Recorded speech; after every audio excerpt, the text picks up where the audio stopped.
ഒരുപാട് സാധാന്യ ചിന്തകൾ നമ്മുടെ തലയ്ക്കകത്ത് കയറി കിടക്കുന്നുണ്ട്, പലയിടത്തുനിന്ന് കയറിയത്.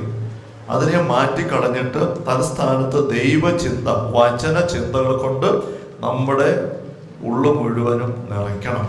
എൻ്റെ വചനം നിങ്ങളിൽ നിലനിൽക്കണം എന്ന് യോഹന്നാൻ 15 മുന്തിരിച്ചെടിയും ശാഖയും അതേപറ്റി പറയുമ്പം ഈശോ പറയും, നമുക്കറിയാം, എൻ്റെ വാക്കുകൾ നിങ്ങളിൽ നിൽക്കുമെങ്കിൽ, 7-ാം വാക്യം യോഹന്നാൻ 15:7, എൻ്റെ വാക്കുകൾ നിങ്ങൾ നിലനിൽക്കണം.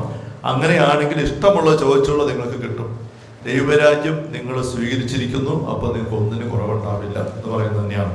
ഇത് മുഴുവനും പിശാചിന്റെ നിരന്തര ഇടപെടലിന്റെ തലമാണ്. ഇതിനകത്ത് തന്നെ ഈ ഡിസൈൻമെന്റ് എന്ന് പറയുന്നത് ആത്മീയത്തിലെ വളരെ പ്രധാനപ്പെട്ട ഒരു തലമാണ്. ഈ പിശാച് വഴിതെറ്റിക്കുന്നത് എപ്പോഴും പാപത്തിലേക്ക് മാത്രമല്ല, പാപവും പുണ്യവും രണ്ടിൻ്റെ ഇടയ്ക്ക് നിൽക്കുന്ന വ്യക്തിയെ പാപത്തിലേക്ക് അവൻ വലിച്ചു കാണിക്കാൻ നോക്കും, പുണ്യത്തിൽ കേട്ടാൽ.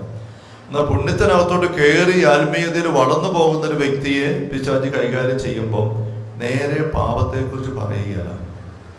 ആത്മീയ ജീവിതത്തിൽ ആഴപ്പെട്ടു പോകുന്ന ഒരു വ്യക്തിയുടെ പിന്നെ ചിന്ത കൊണ്ട് അവൻ്റെ ഉള്ളിലേക്ക് പോയി ബ്രാൻഡ് കഴിക്കാടാ എന്ന് പറഞ്ഞാൽ അവൻ തൊടുകയല്ല. ബ്രാൻഡ് കഴിക്കാനോ ഞാനോ കാണിക്കാൻ?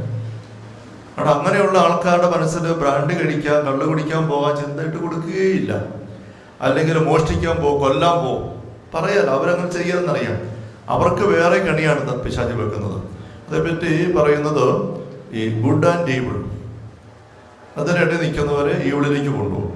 ഗുഡിനകത്ത് കയറുന്നവരെ ഗുഡ് ആൻഡ് ബെറ്റർ, ഇംഗ്ലീഷിൽ പറയല്ലേ, ഗുഡ് ബെറ്റർ ബെസ്റ്റ്. അപ്പോൾ ഗുഡ് ആൻഡ് ബെറ്റർ, നല്ലതും കൂടുതൽ നല്ലതും. അപ്പൊ അങ്ങനെ നിൽക്കുന്ന വ്യക്തികളെ കൂടുതൽ നല്ലതിലേക്ക് പോകാതെ വെറും നല്ലതിലേക്ക് വലിച്ചിങ്ങോട്ട് നടക്കും. കൂടുതൽ നല്ലതിലേക്ക് നിൽക്കുന്ന ആൾക്കാരെ ഏറ്റവും നല്ലതിലേക്ക് പോകാതെ താഴേക്ക് വലിക്കും. ഇങ്ങനെയാണ് അവന്റെ നിരന്തര പ്രവർത്തനം. അതുകൊണ്ട് ഡിസൈൻമെന്റ് എന്ന് പറയുന്നത് പാപമാണോ അല്ലെന്ന് മാത്രം നോക്കിയാൽ പോരാ, ദൈവത്തിന്റെ തിരുമനസ് എന്താണ് അത് അന്വേഷിക്കാൻ നമുക്ക് സാധിക്കണം. ഒരു മുഴുവൻ ചെല്ലാനുള്ള ബോധ്യം കിട്ടി തീരുമാനമെടുത്തു ജീവിത ശൈലിയാക്കി പോകുന്നൊരു വ്യക്തി അങ്ങനെ പ്രാർത്ഥന കരുത്തെടുത്ത് നീങ്ങുകയാണ്. അവർ പ്രാർത്ഥനയ്ക്കാണ് സമയം വെച്ചിട്ടുണ്ട്. ആ സമയമായി പ്രാർത്ഥനയെല്ലാം വേണ്ടി അങ്ങ് നീങ്ങുമ്പോൾ ഉണ്ട് വീട്ടിലപ്പുറത്തിരുന്ന് അവർ TV വെച്ചിരിക്കുന്നു, ഷാലോൺ TV, നല്ലത് പ്രോഗ്രാം. തന്തയെല്ലാം അങ്ങ് പോയപ്പോൾ ഇത് കണ്ടപ്പം ഒരു ചിന്ത വന്നു, ഷാലോൺ TV ആണ്, നല്ല പരിപാടിയാണല്ലോ, അത് കണ്ടാലോ. എന്താ അത് കഴിഞ്ഞല്ല, ഇത് കണ്ടിച്ചോ.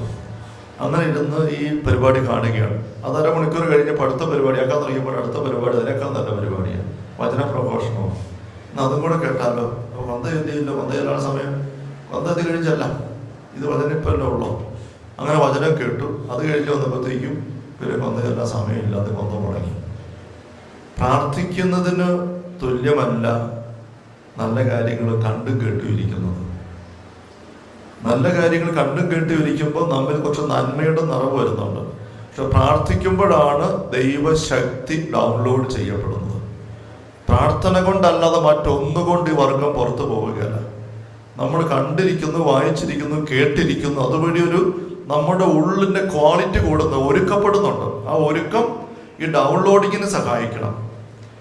ഡൗൺലോഡ് ചെയ്യാനായിട്ട് നല്ല വൈഫൈ കണക്ഷൻ വേണമെന്ന് നമ്മൾ പറഞ്ഞല്ലോ. എന്ന് പറഞ്ഞ പോലെ തമ്പുരാനുമായുള്ള കണക്ഷൻ വർദ്ധിപ്പിക്കാൻ കൊള്ളാം നല്ല ചിന്തകളോ വചന ചിന്തകളോ പ്രഭാഷണം കേൾക്കുന്നത്, ഇതെല്ലാം അതുവഴി കിട്ടുന്ന ഉള്ളിൻ്റെ ദൈവ അടുപ്പം ഉപയോഗിച്ച് ഞാനിത് പ്രാർത്ഥിച്ചെങ്കിലേ പവർ വരുള്ളൂ.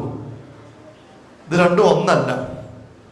അതുകൊണ്ട് ഷാലോൺ TV ആണ്, അതുകൊണ്ട് കണ്ടിരുന്നേക്കാം പ്രാർത്ഥനയ്ക്ക് പകരം എന്ന് പറഞ്ഞാൽ അത് വലിയ അപകടമാണ്.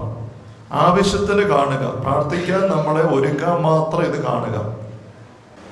ഒരുക്കം പ്രത്യേകം ആവശ്യമില്ല. ഞാൻ എപ്പോഴും ഒരുക്കത്തിലാണ് എങ്കിൽ കാണാനേ പോകണ്ട. നിനക്ക് ആവശ്യത്തിന് വചനബോധ്യങ്ങളും ഉണ്ട്, കത്തലും ഉണ്ട്, പ്രാർത്ഥിക്കാനുള്ള തീക്ഷ്ണതയും ഉണ്ടെങ്കിൽ ഷാലോൺ TVയുടെ പിന്നെ 1 മിനിറ്റ് പോലും ഇരിക്കണ്ട, ഇരുന്ന് പ്രാർത്ഥിക്കുകയും അതിലൂടെയാണ് കാര്യങ്ങൾ നടക്കുകയുള്ളൂ. പ്രാർത്ഥന വഴിയെ പവർ വരുള്ളൂ.